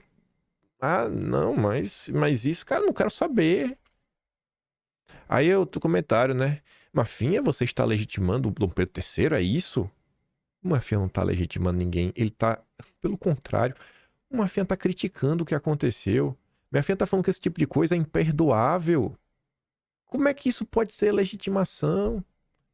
Além de ser um absurdo, é uma sacanagem injusta a comparação. Olha só, o pessoal mandou usar de criatividade. Usar criatividade contra a Revista Oeste não é a mesma coisa que você forjar um depoimento. Na verdade, forjar um depoimento ainda é pior que usar criatividade. E não estou falando que a comparação foi perfeita, não é isso. Mas sua comparação é absurda. Será mesmo? Você está comparando alface com guarda-chuva? Eu acho que não. Lê o Código de Processo Penal, até um leigo de 2 neurônios consegue perceber. Assim, é várias carteiradas, faça isso, faça aquilo outro. E tem outra coisa. Nesta época, este jornal era idôneo. Hoje, ele é honesto nessa reportagem que publica. Então, assim, não, se não foi um portal que eu gosto, não vale. Agora, eu garanto que se uma matéria do Conjur tivesse denunciando o Lula, tivesse denunciando o Daniel Vorcaro, tivesse denunciando a Refit, tivesse denunciando o MBL, Nando Moura, Gentili, o PSOL, o Guilherme Boulos, a esquerda e a direita ia tratar como verdade. Porque, sabe, se é contra quem eu não gosto, eu aceito. Se é contra quem eu tenho algum tipo de simpatia, eu não quero ouvir. E esse comportamento, ele não ajuda. As pessoas se mantêm muito fechadas para algumas discussões que deveriam ser muito mais amplas, porque são assuntos mais complexos. Mas vamos lá, que tem muita coisa boa para a gente comentar. Meu ponto central no vídeo de ontem, de porque eu achei que foi muito bom tudo que está acontecendo, é que tivemos um freio de arrumação. Os filhos de Bolsonaro realmente unidos. Quem acompanha, quem realmente sabe, bicho, não é normal, sabe? Não é que eles sejam inimigos, ou sejam desunidos, ou tenham uma birra entre eles, mas tem coisas que são meio complicadas, e às vezes saber dizer não, a própria Michelle Bolsonaro, é uma decisão difícil de ser tomada. Normalmente a política do deixa disso reina da direita. E uma coisa que a gente dá pra mostrar pra vocês, que essa união realmente chamou a atenção, pô, a mãe dos meninos, a Rogéria, falando, cara, é lindo e reconfortante ver a união de meus filhos em defesa dos nossos princípios e direcionamentos que sempre seguimos e continuamos a seguir. Temos um líder, ele é Bolsonaro. E aqui, gente, aqui não é birra, porque, que gay e mulher, não tem nada a ver com isso. Sabe? Eu até fiz isso aqui, ó. Porque, meu Deus do céu, ontem eu tava falando na live, aí eu citei inúmeras coisas, inúmeros motivos, explicando, né, vários caminhos para você reclamar do Ciro Gomes. Aí depois de eu passar 20 minutos falando isso, aí vem um cara falando, não adianta tentar me convencer a gostar do Ciro Gomes. Eu falei, rapaz, não é possível uma coisa dessa. O cara tá louco. Depois de tudo aqui que eu desenhei, aí como eu sei que tem gente que é muito emotiva, no ponto de já virou algo histérico já, aí eu listei aqui, ó, que é pra tu ter certeza que ninguém quer te convencer a gostar do Ciro Gomes. Talvez até um desses casos você não saiba, nem tinha parado pra pensar. Mas ainda coloquei assim, o Coronel Ciro Gomes. Que é pra tu perder o medo e achar que tem alguém querendo te fazer gostar do Ciro Gomes. Vamos lá. Ciro Gomes é conhecido por seus ataques recorrentes ao bolsonarismo. O Coronel Ciro Gomes foi peça central na inelegibilidade de Bolsonaro E isso já conecta no próximo item, que é o quê? A hipocrisia. Porque a inelegibilidade começa pela questão do voto impresso. E Ciro Gomes tá nisso quando ele estava no PDT, o partido do Brizola, que é o pai dessa luta desde os anos 90. E o Carlos Lupe, que era o presidente do partido na época, né, do Ciro Gomes aí, contra Bolsonaro, também já defendeu no passado. Então o coronel Ciro Gomes, né, também está envolto aí na hipocrisia por problematizar o voto impresso, pauta histórica do Brizola. Outra coisa para você ficar assim, ó, com o Ciro Gomes, o Dirceu disse. Faltou ali um espaço.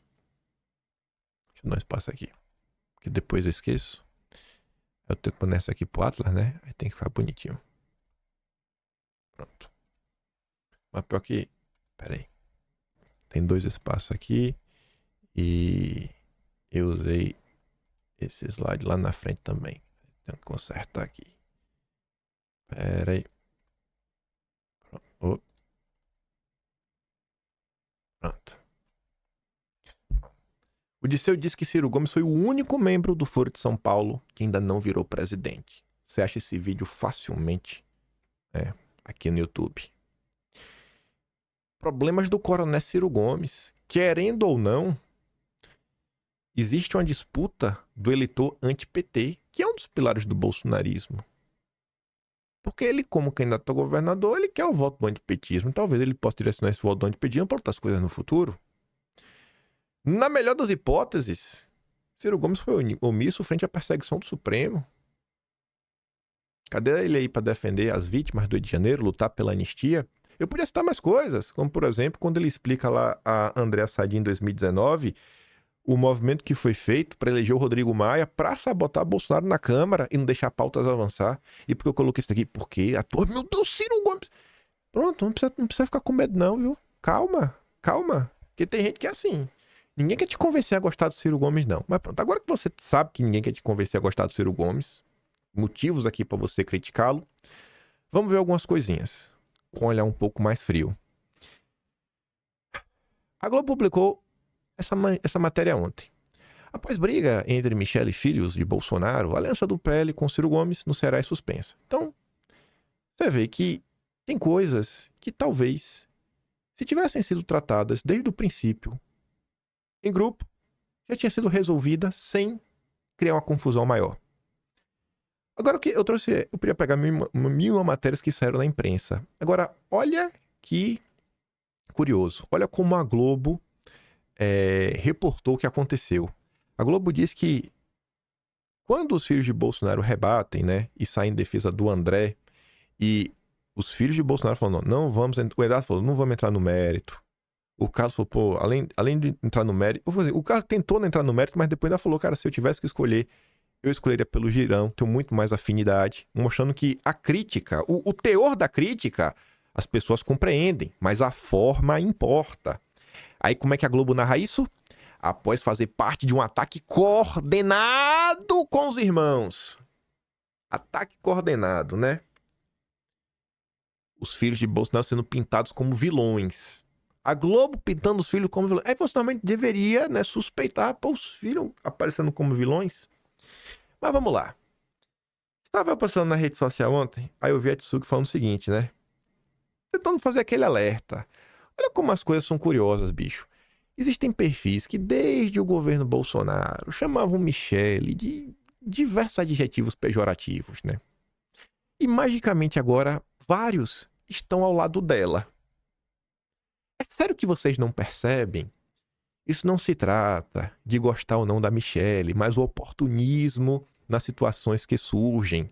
E nesse caso em específico, a Michele acaba servindo de uma ferramenta daqueles que sempre detestaram ou têm mágoa dos filhos e até do próprio Bolsonaro. Aqueles casos, tipo no caso lá de Santa Catarina, da Emília, que o povo pega a Emília, nossa, Emília, eu te amo, pra quê? Pra desgastar o Carlos, desgastar o Jair, sabe? E essa questão emocional, as pessoas ficaram tão presas na questão do Ciro Gomes que o pessoal não conseguiu olhar minimamente para fora da caixinha, sabe? Falei, meu Deus, gente, sabe? As coisas são um pouco mais amplas do que o Ciro Gomes. É igual São Paulo, gente. A coisa é um pouquinho mais ampla do que a eleição do Ricardo Nunes. Aí eu fui lá ver os comentários que a Tsuka recebeu, né? Aí tinha uma senhora, Quinha Souza. Pouco importa o que a esquerda fez e faz nesse caso. Rapaz, eu acho que importa. Eu acho que tudo sempre importa. E o pior é o seguinte, pouco importa o que a esquerda fez. A Tsuka não tá falando da esquerda. É outro erro. As pessoas precisam entender que não é porque uma pessoa odeia Bolsonaro que ela é de esquerda. Tem pessoas na direita que odeiam Bolsonaro. É preciso entender isso. O que importa é que a direita está fazendo agora com a Michelle. É a direita que está tratando ela feito uma meretriz. É o boca de latrina do Alan dos Santos que está ensinando que ela é vigarista. Aí ainda fala de mim, ó. E o senhor Kim Paim achando graça e concordando. Eu achando graça e concordando, viu? Veja só, eu fico até pensando onde é que eu falei isso. Esses cornos mansos não têm o menor respeito pela mulher e você, outra mulher, quer que batamos palma. Tu tá vendo o nível da histeria que toma a direita? Aí a dona Cecília falou, bicho, eu assisto o Kim todos os dias. Em nenhum momento ele tratou a primeira-dama com qualquer outra mulher desrespeitosamente. Difícil, dona Cecília. Difícil, velho. Se eu só estivesse vendo aí, obrigado aí por me defender. Aí vamos lá. Aqui não é exemplo de nenhum palavrão nem nada, mas só para mostrar para vocês como as mesmas pessoas de sempre. Mais uma vez o Tobias Panqueca. O Tobias, sempre o Tobias Panqueca. Usando a situação como ferramenta para gerar desgaste aos filhos de Bolsonaro e o próprio Bolsonaro. O Carlos ontem postou aquela manchete ali, né? Michelle pede perdão a filhos de Bolsonaro, mas reafirma a rejeição a Ciro. Beleza, bacana. Pede perdão. Esse é um ponto importante, né? Reconheceu. Você pede perdão quando você reconhece que você passou um pouquinho do ponto. Que essa questão... A gente tá tentando pedir, esquece um pouco o Ciro Gomes, sabe? Esquece um pouco o Ciro Gomes, pensa na forma, pensa como foi feito, pensa se realmente foi justo com o André. Como o Eduardo Bolsonaro falou, cara, punir uma pessoa dessa forma por seguir ordens é complicado. E os filhos confirmaram isso. Aí o Carlos diz, estamos todos do mesmo lado. Marcou a Michelle. Aí o Alan fala, ó, ela reconheceu o erro e falou sobre o girão que o próprio Carlos havia dito. Ou seja, errou sim, pediu perdão, que bom. Aí vem o Tobias Panqueca. Errou porcaria nenhuma. A carta tem 4 páginas. O pedido de desculpas em uma linha no último parágrafo. É coisa meramente protocolar. Ela deixou bem claro o que fez e por que faria novamente. E ela fez porque tem caráter. Coisa que nenhum dos 3 patetas tem. Nem quem estava defendendo a aliança com o homem do Foro de São Paulo e do PCC chinês. Olha, bicho, eu não vi ninguém defendendo a aliança com Ciro Gomes, não, viu? Me pergunto. Mas você vê? Eduardo não tem caráter. Carlos não tem caráter. Flávio não tem caráter.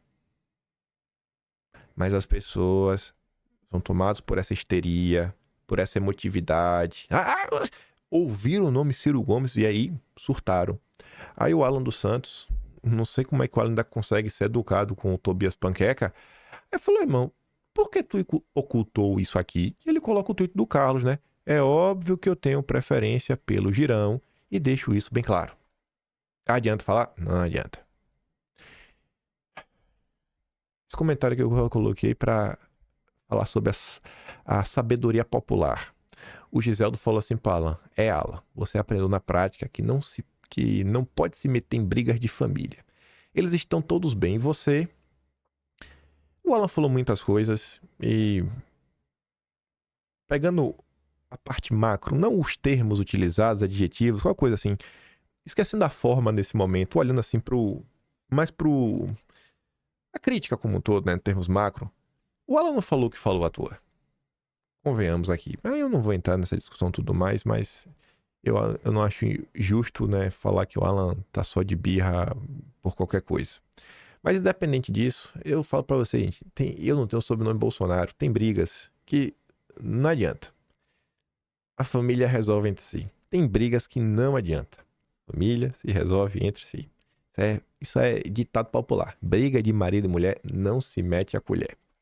Mas vamos lá. Mais uma vez aqui, ó, para você ter certeza, né, para eu reforçar para você os problemas do Ciro Gomes, para você ter certeza que Ciro Gomes é um problema. Ataques recorrentes ao bolsonarismo, peça central na inelegibilidade, hipocrisia pela questão do voto impresso, disse eu falando dele no Foro de São Paulo, o único não ser eleito ainda, que eu não disputo o eleitor anti-PT, na melhor das hipóteses, é omisso, né, frente à perseguição que a direita sofre. Mas vamos lá. Sabendo que ninguém quer te convencer a gostar do Ciro Gomes, Eduardo gravou um vídeo muito bom ontem. Já vi que o vídeo hoje vai ficar longo também. Mas é isso mesmo, parte do osso do ofício. Vamos ouvir aqui o Eduardo Bolsonaro. Na verdade, aqui deixa eu primeiro ler o tweet que eu destaquei ele todo bonitinho. E o caso do Ceará. Acredito que muitas decisões ou indecisões surgem da falta de compreensão sobre temas complexos. Por isso eu considero essencial compartilhar informações que ajudem a orientar e fortalecer a consciência política do nosso povo. Tradução, temos que politizar a população. É o que eu tô falando, eu olho para o que está acontecendo no Brasil, eu só tenho que ficar feliz. São coisas que me alegram. Do mesmo jeito que tem gente que às vezes fica puxando os cabelos numa histeria maluca, pô, tem lá de suco falando, gente, pelo amor de Deus, olha o que está acontecendo, veja como o pessoal está instrumentalizando a situação para mais uma vez desgastar o Bolsonaro. Aí vem um pouco ramagem, relembrando histórias, contando fatos que são importantes, Sarita lá reforçando, gente mentindo na rede social, Mafinha trazendo reflexões, Eduardo Bolsonaro falando, gente, não é que o Eduardo só está trazendo a informação, você vê que o Eduardo Bolsonaro ele realmente está preocupado em trazer a informação. Ó, eu acredito que muitas decisões ou indecisões surgem da falta de compreensão sobre temas complexos. E é por conta disso, saber que as coisas são complexas, você tem que explicar. É essencial compartilhar informações. Meu Deus do céu, pô. É isso que eu prego. Obrigado, Eduardo. Gravei esse vídeo justamente para esclarecer de verdade uma situação delicada. Estratégia política não é concessão de valores, e sim busca responsável pelo melhor caminho para o Brasil. Eu não abri mão de tudo para negociar meus princípios, e o que o deputado André estava fazendo era garantir uma vaga de Senado no estado dominado pela esquerda. Aí vamos aqui ouvir o Dudu. Menino Dudu. Bota assim. Vamos lá. No caso do Ceará, não houve uma negociação de princípios e valores. O que estava sobre a mesa não era Ciro Gomes, somos a favor do aborto. Em troca você nos apoia para essa cadeira aqui na eleição do ano que vem? Não é isso que foi acordado. Ocorre que o Ceará é um estado dominado pela esquerda. Sabe quantos prefeitos o PL tem nesse estado? Nenhum. Há uma dificuldade tremenda de você conseguir colocar adiante um nome numa eleição estadual, ainda mais se tratando de Senado, que nós sabemos que é a prioridade não só do presidente Bolsonaro, mas de toda a direita, por razões óbvias. Olha o que ele tá falando, né? Cara, ele começa a trazer, ó, ele fala do Senado, ele primeiro faz uma análise, né? Olha, eu lembro que o Nordeste, lembra do PT, né? Pra te explicar por que algumas coisas acontecem, né? Não é assim, o André Fernandes achou o Ciro Gomes bonito, né? O André Fernandes é burro, é safado e simplesmente fez. Falou, ele começa falando, pô, olha o PT, olha a coisa, olha a dificuldade que o PL tem, a gente não tem prefeito, ou seja, você não tem prefeito, você não tem base, você não tem máquina para te ajudar, né, a eleger um governador. E acima disso, o Senado, né, o Senado é importante. A gente começou o vídeo falando do Senado, né, do Congresso como um todo. E ele fala, pô, nesse caminho, aí você pode ter o segundo voto, né, para tentar emplacar o senador. Mas vamos continuar. Não preciso aqui explicar. Mas essa vaga no Senado estava vindo numa troca de apoios, onde o PL apoiaria o Ciro Gomes para governador, inclusive com tempo de televisão, e o Ciro Gomes apoiaria o PL em uma das duas vagas ao Senado. E assim estava se caminhando para termos boas chances de ter um senador, que pode fazer muita falta para a política brasileira em 2027. Vocês sabem do que eu estou falando. Então, o André Fernandes não estava fazendo nada pelas costas, muito pelo contrário. Ele pediu o sinal verde e o Bolsonaro deu o sinal verde. Porque isso se trata de uma estratégia política. Nós seguimos tendo Deus no coração, sendo patriotas, a favor da legítima defesa, contra o aborto, pelo homeschooling e todas as demais pautas que vocês já conhecem, que a gente sempre se expõe nas redes sociais. Ocorre que uma polêmica foi gerada porque um assunto, né, e talvez esse tenha sido o único equívoco, não foi tratado de uma maneira interna. Foi tratado de uma maneira pública. E eu confesso que eu até me coloquei no lugar do André Fernandes e me senti humilhado de certa maneira. Eu tenho certeza que, se tivessem a portas fechadas, cada um exposto os seus argumentos, até porque aí teria a chance do André Fernandes e o seu grupo exporem as suas razões para assim proceder nesse acordo, eu tenho certeza que as pessoas maduras sairiam dessa sala com um anúncio público e uníssono para onde caminhar. Então que esse episódio sirva de lição para todos nós, porque só comete erro também quem trabalha. E não houve um vitorioso ou um perdedor neste caso. Absolutamente nada disso. Houve uma prova de que assuntos devem ser tratados de maneira interna. E mais casos como este vão se repetir. E eu espero que não sejam mais tratados de maneira pública. Então, é isso que eu tinha a falar mais uma vez aqui, lembrando que todos nós estamos com Deus no coração, caminhando pelo mesmo sentido, todos torcendo e trabalhando pela anistia, para fazer justiça, para ter um Brasil melhor, porque a gente sabe que a gente pode muito mais do que com esse governo federal e também a margem para melhorar e colocar um Congresso mais à direita. Que Deus abençoe a todos nós e dê discernimento nesse momento difícil que abala todo mundo, ainda mais com a prisão do nosso eterno presidente Jair Messias Bolsonaro. Um abraço, fique com Deus. Fala aí, velho. E o cara tá explicando, sabe? Ele tá aqui pra explicar, trazer... Vamos tentar entender o que aconteceu e mostrar... A gente podia ter feito isso tudo de uma outra forma. Só isso. Só isso. É o ponto central, sabe? E no mérito, você viu que no final do dia o que aconteceu? Suspenderam as movimentações no Ceará. Agora me pegou, tem uma coisa que me pegou, de verdade. E aí eu sou da turma que gosta de trazer mais complexidade para a discussão. E aí naquela postagem do Carlos, essa daqui, né? Ele fala aqui no final, as variações e realidade estão postas no vídeo de publicação anterior. A gente comentou sobre isso ontem, eu vou relembrar. O Carlos estava falando do Senado. Só uma matéria que a gente comentou no vídeo ontem, do Povo, do Flávio Bolsonaro, que também falou do Senado, falou de estratégia. E Eduardo também tá batendo muito na tecla do Senado. E eu fiquei nessa, né? Porque em tese, essa movimentação era para tentar eleger um senador. Eu falei, cara, será que isso faz sentido? E aqui que eu digo para vocês, daria até um dossiê. E por que eu falo isso, né? Vamos agora começar a nos aprofundar e voltar no tempo a 2018. A gente começa aqui, né? A Tsuki ontem fez um primeiro tweet dizendo, de um lado, temos alguém que veio do partido responsável pela inelegibilidade de Bolsonaro, ela está falando do coronel Ciro Gomes. Do outro, temos o partido que pediu impeachment de Bolsonaro, que é o Partido Novo. A real, a gente tá lascado. E aí um perfil chamado de Comics fala assim, Ceará é um caso perdido. Quase tão desgraçado quanto a Bahia. Eu sempre me perguntei como o Girão conseguiu ser eleito lá. E hoje eu descobri que na briga de Cangaciro com o irmão doido, Cangaciro apoiou o Girão e conseguiu votos pra ele. Eu falei, mas como assim? O Ciro apoiou o Girão lá atrás? É o que ele tá sugerindo, que em 2018 o Girão foi eleito com o apoio de Ciro Gomes. E será? Aí a Tsuki fala assim, ó, eu também descobri hoje, li um comentário, eu franzi a testa, achei improvável, fui atrás e bum. Ciro moveu até sua militância para eleger o Girão. Aí, a Tsuki postou o vídeo ontem. Só que esse vídeo, olha que curioso. O Ciro Gomes não falou isso daqui agora. Ele não falou agora que ele decidiu ser candidato ao governo de estado com apoio do André Fernandes. Não. Sabe quando é a primeira vez que esse vídeo circula no Twitter? Pelo menos que eu achei? 18 de abril de 2024. Ou seja, nessa época aqui, ninguém estava discutindo, né? Girão não era candidato a nada. Ciro Gomes também não era candidato a nada até então. Seguia no PDT, estava lá. E aí um perfil petista posta dizendo, ó, depois de muito tempo, finalmente Ciro confirmou que todo mundo já sabia, que ele trabalhou pela vitória do Girão sobre o Eunício Oliveira em 2018. Ciro é um dos culpados por termos um bolsonarista representando os cearenses no Senado. Vamos ouvir o que é que o Ciro falou. Ah, bom, não baixei o vídeo. Gênio. A Tsuki postou, vou abrir o da Tsuki aqui, que já tá bom.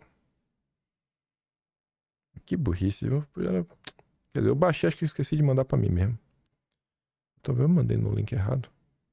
Mas tá aqui, ó. Vamos aqui ouvir. Olha o que o Ciro vai falar.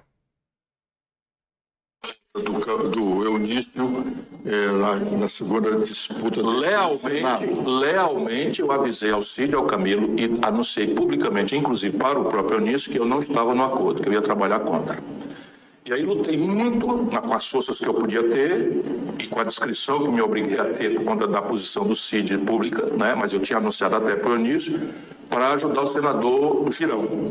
Então, até 20 dias antes da eleição, eu estava apoiando o senador Girão naquilo que eu podia. Né? Amigos meus do interior, algum amigo aqui na capital e a minha própria militância. A outra apuração sobre Jair Bolsonaro. E minha própria militância e tudo mais. Aí eu fiquei com isso na cabeça, né? Falei, cara, será que existe algum registro disso? Indícios que pelo menos mostrem que realmente Ciro Gomes utilizou sua força para tentar eleger o Girão? Aí eu fui atrás, né? Pois eu já achei no Twitter um tweet com a notícia de 2018. 25 de setembro de 2018. Capitão Wagner não aceita aliança com Ciro para apoiar candidatura de Girão e derrubar Eunício Oliveira. Ele tá ali, né? Capitão Wagner não aceita aliança com Ciro para apoiar a candidatura de Eduardo Girão. FG pensa que todos os candidatos são incoerentes como ele. Você viu, rapaz? Realmente houve uma movimentação contra o Eunício do jeito que o Ciro Gomes ali comentou em 2024. Aí ele diz, não, que colocou a militância e tudo mais, né? A militância tá aí pedindo voto pro Girão. Aí eu comecei a olhar primeiro no Twitter, né? Aí eu vi aqui, ó. A Ana Kézia, apoiadora do Ciro. Candidatos, ó. Ciro Gomes presidente, Camilo Santana do PT, né? Eduardo Girão e Cid Gomes. Bismarck e Zezinho Albuquerque.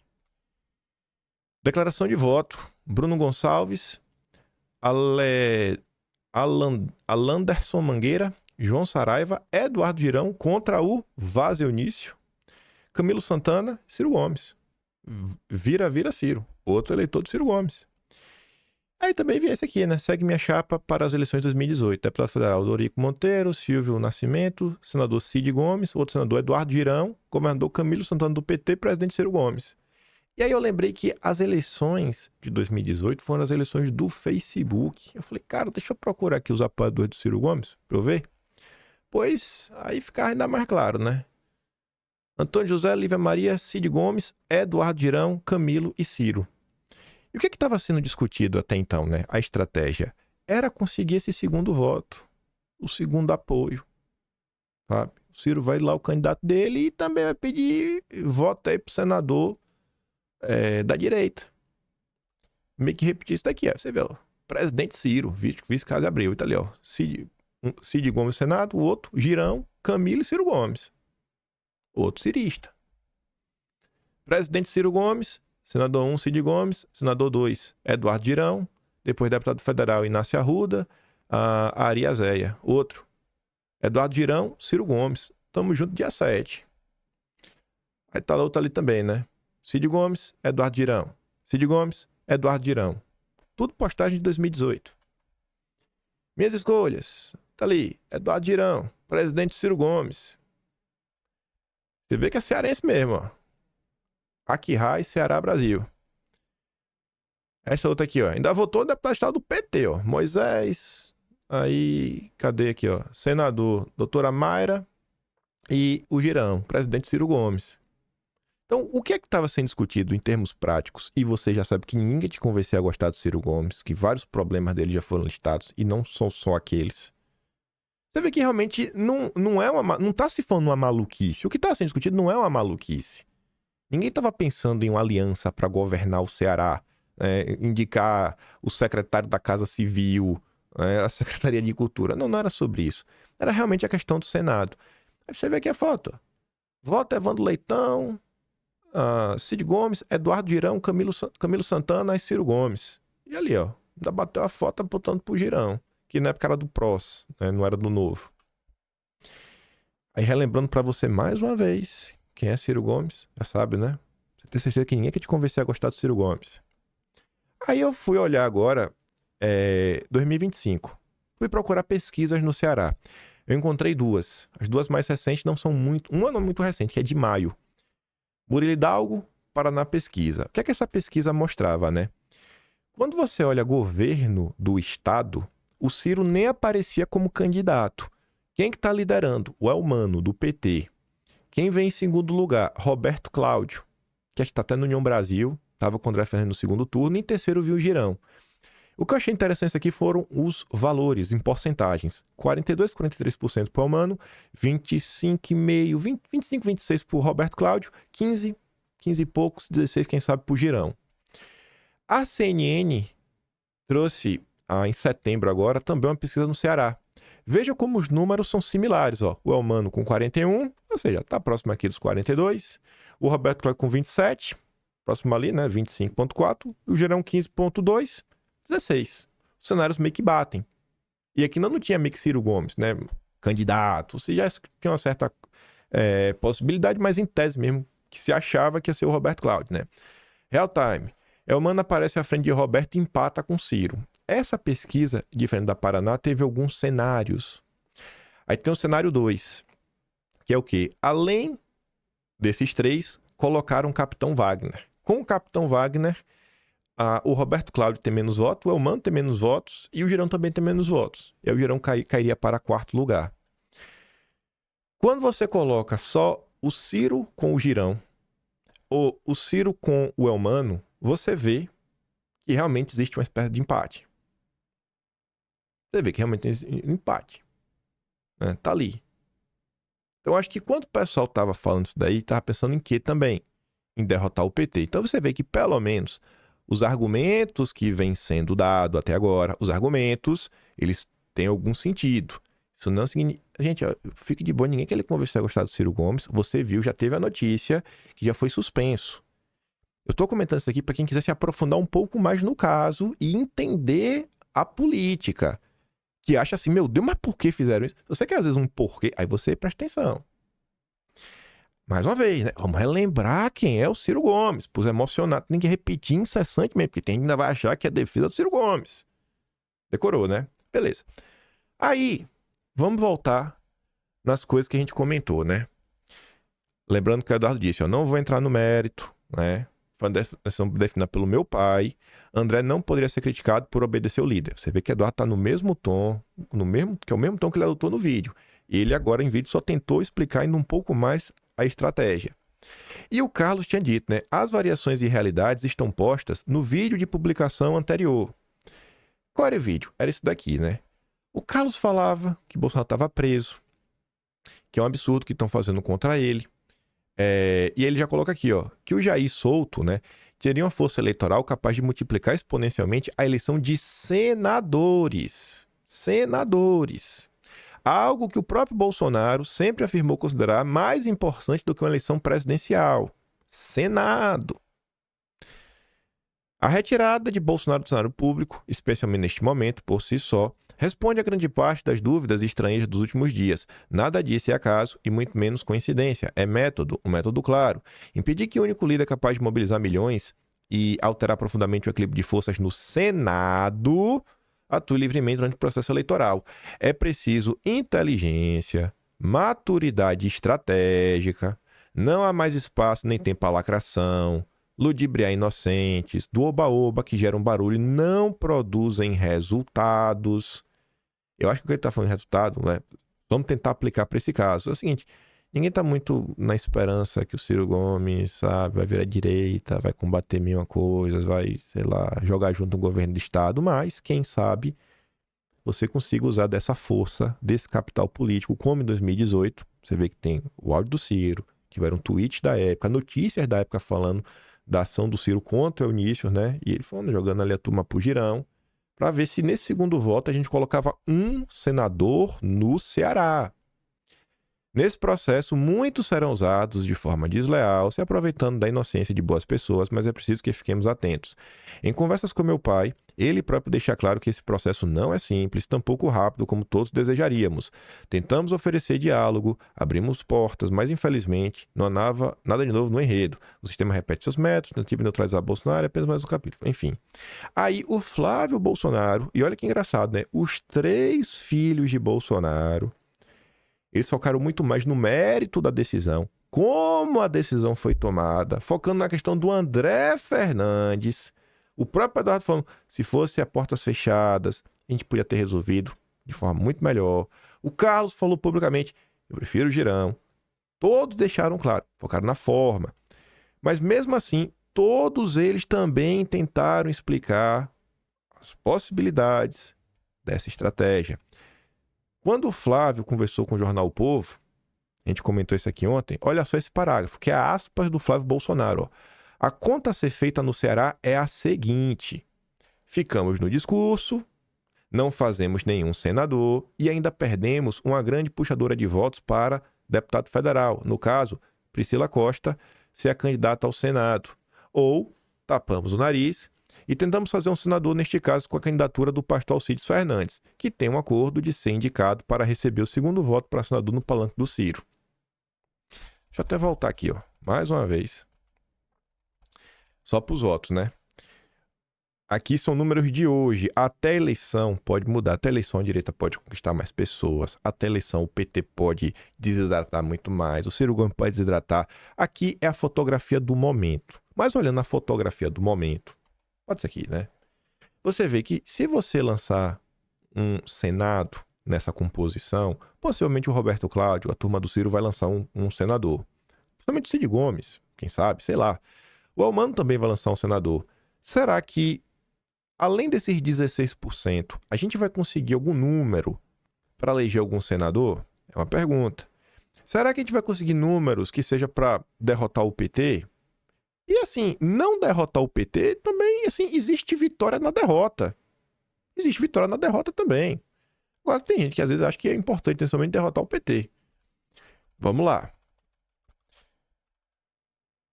Saiu a matéria, agora de madrugada. Eu só coloco aqui a manchete para vocês, porque a gente falou bastante dos filhos de Bolsonaro ao longo desse processo.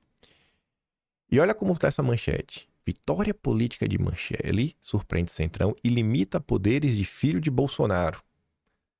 Tu percebe que tem, sabe, um desejo de tirar poderes dos filhos de Bolsonaro? Tu vê o próprio Tobias Panqueca, né? Os três patetas que não tem caráter. Eu só coloquei isso aqui para te falar uma coisa. Por isso que eu comecei, inclusive, com aquele tweet da Tsuki, né? Tem muita gente usando a situação para, mais uma vez, desgastar Bolsonaro e desgastar os filhos de Bolsonaro.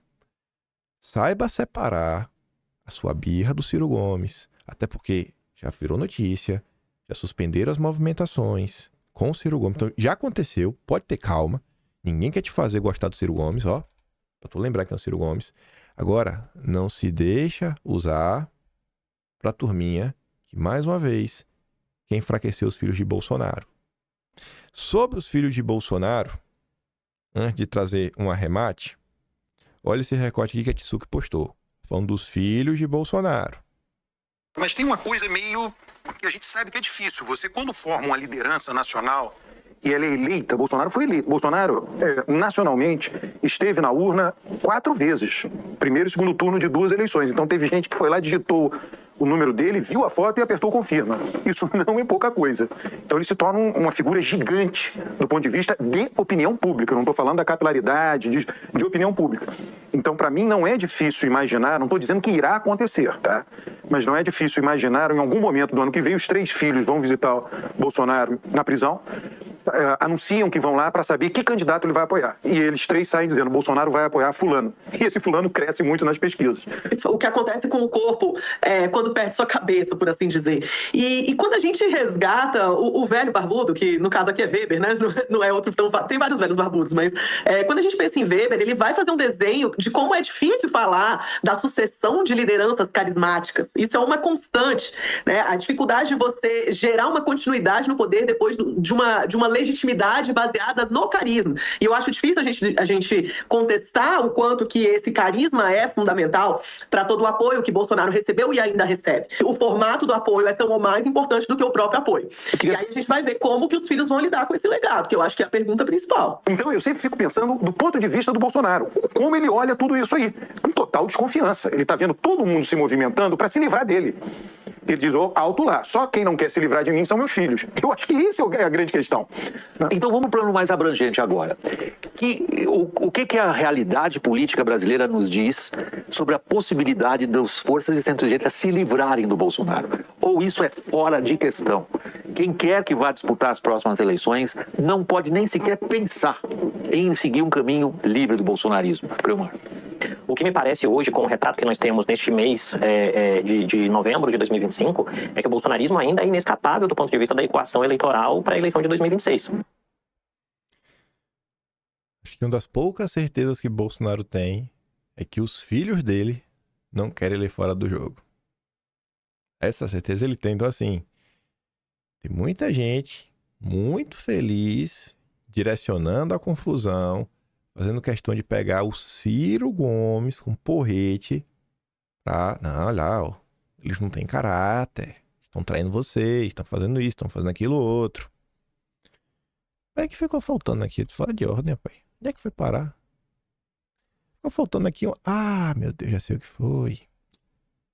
Eu apaguei naquela... Aqui, pronto. Vou voltar aqui.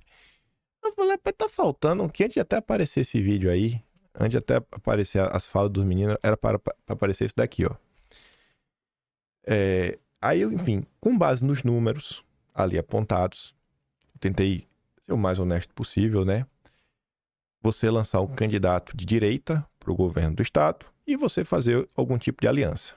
Se você lança o seu próprio candidato da direita, tudo tem prós e contras na vida. Os prós, ou na verdade, prós e contras juntos, né? Enfim, cara, não tem mais chance para o PT com os números de hoje. De hoje. Porque você tá ali, vai ter um segundo turno, e no segundo turno, não sei. Não sei se o cara que às vezes votou no primeiro turno, como é que você falaria agora para você votar, sei lá, às vezes no Roberto Cláudio ou no próprio Ciro Gomes se ele for no segundo turno. Enfim, inclusive, depois eu coloquei, né? Dificuldade de receber apoio no segundo turno.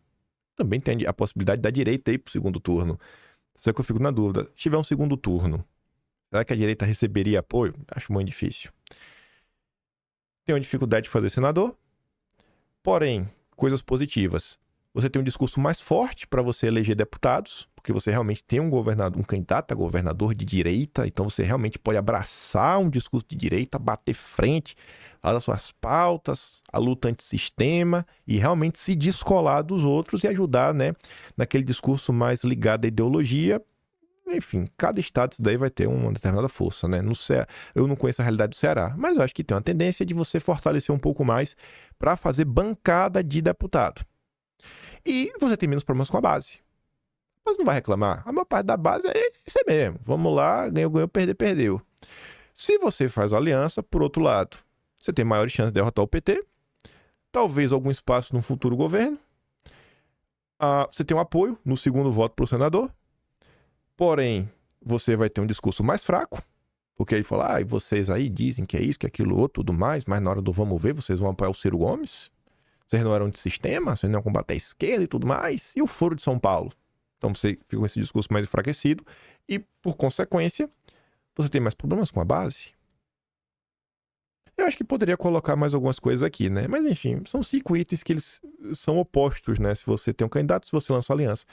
Eu acho que no final do dia dá para mostrar que a coisa realmente tem as suas complexidades, como diziam os filhos de Bolsonaro, que não é algo assim feito por pura safadeza, que o André Fernandes não é um safado, que, como o Eduardo Bolsonaro falou, existem as complexidades.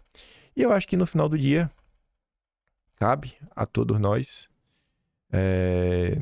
tentar compreender mais um pouco do cenário, né, como um todo. Eu até termino o vídeo hoje com essa postagem aqui do Josias Teófilo, que é uma fala do Olavo de 1998, né? Que era discutindo sobre a questão do voto para quem tinha 16 anos. Há quem discorde com o voto aos 16 anos e mesmo aos 18 anos de idade.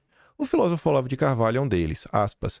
Os jovens no século XX estiveram sempre na vanguarda do pior. Comunismo, fascismo, bigodismo, drogas, etc. A politização da adolescência cobrirá o Brasil de ditadores. Empombados e será em suma um saco, afirma Olavo. Eu acho que quando você traduz isso para os dias atuais, é o ponto que eu insisto sempre. Temos que aprofundar o debate público. Temos que ir além. Mas, para mim, toda essa confusão, eu só consigo ver realmente pontos positivos. Ver os filhos, mais uma vez. Eu acho que quando eu coloco agora esses números, mostra um pouco de 2018, você vê que não é só que a gente riscou o chão, tomamos aqui um lado, soubemos falar não, sair em defesa de um aliado que é o André Fernandes. Mas você vê que no frigir dos ovos, o discurso dos três estava na mesma linha. Poxa, o Eduardo, mais uma vez, nesse esforço de falar, pô, gente, vamos aqui tentar entender, vamos explicar, dando a cara a tapa. E aí, só pra mostrar uma coisa pra vocês, isso me deixa meio triste. Que é o quê, ó? No Twitter tem aquela regra, né? Que quando o número de curtida é muito similar ao número de comentário, é porque o cara normalmente tá apanhando, né? Você viu que tá 1.000 para 3.000. Não tá bom esse rating. Aí começa, né? Eduardo, se a gente convenceu o Polônia, ensinado pelo Mato Grosso do Sul, ele chuta a bunda mole dos tucanos, que a gente sabe que enfiou lá, né? Não tem nada a ver o caso. Mas apoiar o Nunes em São Paulo foi também uma estratégia política de Bolsonaro e o André foi contra. E até desrespeitoso se posicionar contra. Eu acho que o André estaria errado isso aqui, né? Apoiar o Marçal, acho que o André tá contra isso daqui. Acho que 2 erros não fazem um acerto. Isso, vamos brigar com quem defende os valores de direita, como Campanholo, Ricardo Salles e Cristina Grêmio. Depois nos aliamos com Ricardo Nunes, Ciro Nogueira e Ciro Gomes. Discordo desta estratégia, deputado. Melhor perder de pé e trabalhar por uma vitória futura. Essa crítica, né? O cara faz a crítica dele. Você acha que essa crítica tem profundidade? Você acha que esse cara, ele compreendeu o que é que está sendo discutido? O Eduardo no vídeo estava defendendo Ciro Gomes? Você compreende isso? Parabéns, Eduardo. Temos que politizar a população. Assim. E Hugo Mota, valeu a pena? Qual o nível de confiança que esse pode ter referente a Ciro? Você vê que na explicação do Eduardo, ele tá buscando alguma coisa de Ciro Gomes? Ele tá buscando espaço no governo? Você vê? Então assim, será que esse comentário, mendigo não paga pensão, olha o nome do perfil. Será que esse cara, ele parou pra tentar entender a situação?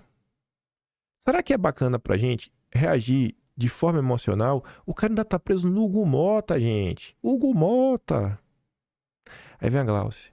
Honra é um princípio negociável. É sobre isso que a gente tá lidando aqui nessa situação.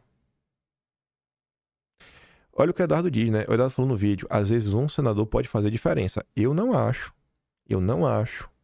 Na verdade, não é que eu não acho, não. Eu apostaria dinheiro que a direita não fará 54 senadores. Eu apostaria dinheiro. Mas eu acho de verdade que tem chances de fazer 41. 41 acho que dá pra fazer. É um número apertado, mas acho que dá pra 41. 41, você tem maioria no Senado. Você vai ter pela primeira vez na história da República Federativa Brasileira, um presidente do Senado comprometido minimamente com a população.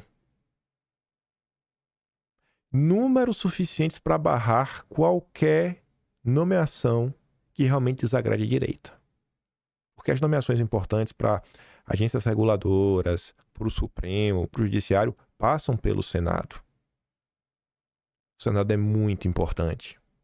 Então, será que vale a pena colocar nesses termos? E mais uma vez, né? Eu acho que eu já repeti 4 vezes no vídeo de hoje que ninguém quer te fazer.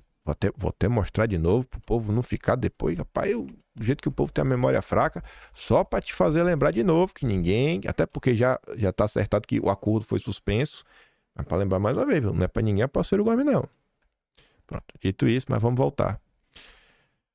Fazer aliança com o inimigo declarado é preferível não ter acordo. A direita brasileira já levou muito bola nas costas por acreditar em Hugo Mota e Alcolumbre. Me desculpe, Eduardo. Os únicos pontos que eu acho que realmente estavam na mesa na hora de apoiar Hugo Mota e Alcolumbre foram as comissões. E as comissões foram honradas. A direita ficou com as comissões.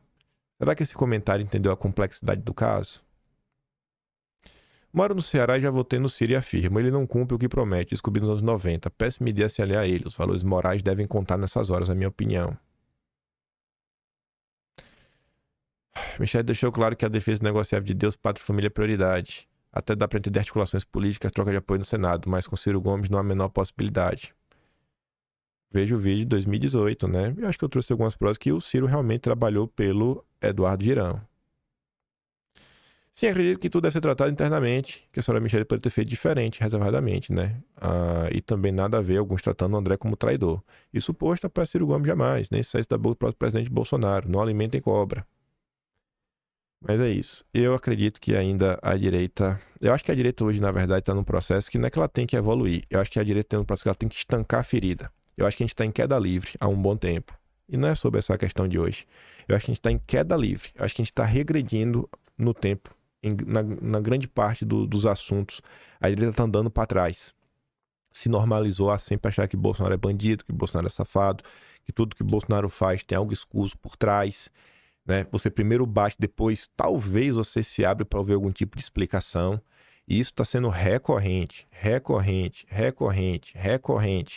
Uma tentativa de limar os filhos de Bolsonaro como se não fossem pessoas, né? Enfim, dignas, né, de tua opinião.